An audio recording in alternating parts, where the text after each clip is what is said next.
Family story in Hindi. Phone की घंटी बजी और शिवानी ने फोन उठाया। उधर से कोई बोला भाभी और रोने की आवाज आने लगी। शिवानी ने प्यार से पूछा क्यों रो रहे हो, छोटे बच्चे की तरह। अमित रोते हुए बोला भाभी, और फिर सुबकने की आवाज आने लगी। शिवानी बोली पहले चुप हो जाओ। अमित थोड़ा शांत होकर बोला भाभी प्लीज भैया को छुड़ा दो, मुझसे ऐसी बात मत करो, मैं फोन रखती हूँ। शिवानी यह कहते हुए फोन रखने लगी। तभी उधर से आवाज आई भाभी प्लीज फोन मत रखना। भाभी भैया की गलती नहीं है, क्या कह रहे हो तुम्हें पता भी है मुझे तुमसे इस विषय में कोई बात नहीं करनी, कुछ और बात हो तो बताओ। भाभी मैं जानता हूँ, अमित रुंधे हुए स्वर में बोला।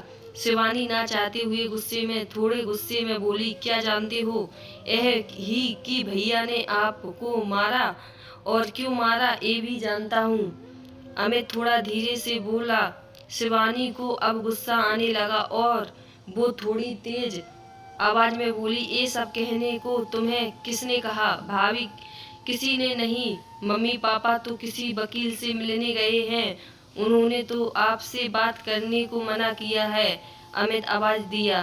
तो फिर क्यों बात कर रहे हो, तुम इन बातों में मत पढ़ो। शिवानी गुस्से से बोली कैसे ना पढ़ूं, वो मेरे बड़े भाई हैं ही नहीं सब कुछ हैं, मैं उनके बिना कैसे जाऊंगा। गलती मैंने की है तो सजा भैया भुगत रहे हैं। अमित कहकर चुप हो गए। तुम यह क्या कह रहे हो, तुम्हें पता भी है। शिवानी हैरान होकर बोली। अमित धीरे से बोला है भाभी मैं जानता हूँ कि मैं क्या बोल रहा हूँ। 24 जनवरी सुबह 5 बजे आप दोनों बेंगलोर के लिए निकल रहे थे। मुझे लगा उस दिन मैं स्कूल की छुट्टी कर लूंगा, पर मम्मी पापा बोले नहीं, कोई छुट्टी नहीं, स्कूल जाओ। स्कूल में मेरा टेस्ट था और मैंने याद नहीं किया था।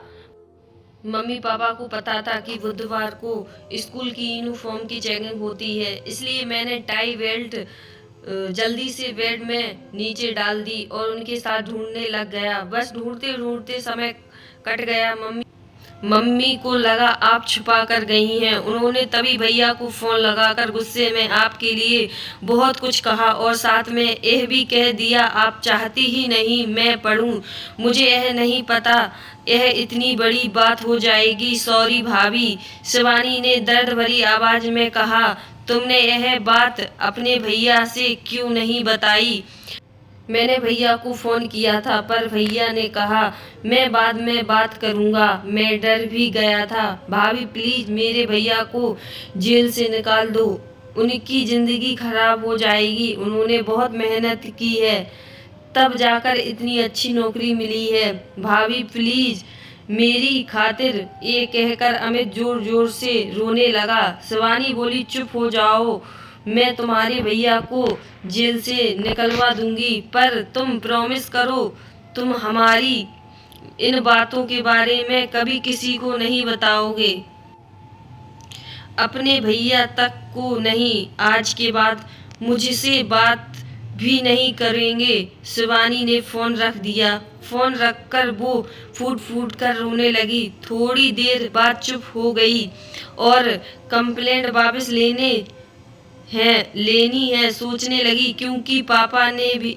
ही वहां से थाने फोन किया था और पुलिस रात को आकर पकड़ कर ले गई थी। तभी दरवाजे पर बेल बजती है। वह दरवाजे के पीप होल से देखकर दरवाजा खोल देती है और दरवाजे खोलते ही अपने पापा के गले लगाकर खूब रोती है। उसके पापा की भी आंखें नम हो जाती हैं। फिर उसके पापा उसे चुप करवाते हैं और उसे कहते हैं तैयार हो जाओ, थाने जाना है, FIR लिखवानी है। रात को सिर्फ तुम्हारे प्रोटेक्शन के लिए पुलिस उसे ले गई थी। शिवानी पहले अपने पापा को पानी देती है और फिर चाय बनाकर लाती है।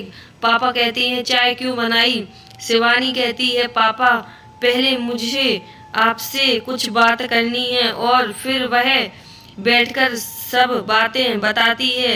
बातें सुनकर पापा एक गहरी लंबी सांस लेते हैं और कहते हैं तो अब तू क्या करना चाहती है, दुखी मन से पूछते हैं। पापा मुझे कुछ नहीं करना है, बस आप उस इंसान को जेल से निकलवा दो और अब मैं अपनी ज़िंदगी खुद ही जीऊँगी। अभी आपके साथ आपके घर जाऊँगी और नौकरी करूँगी, बस अभी और कुछ नहीं।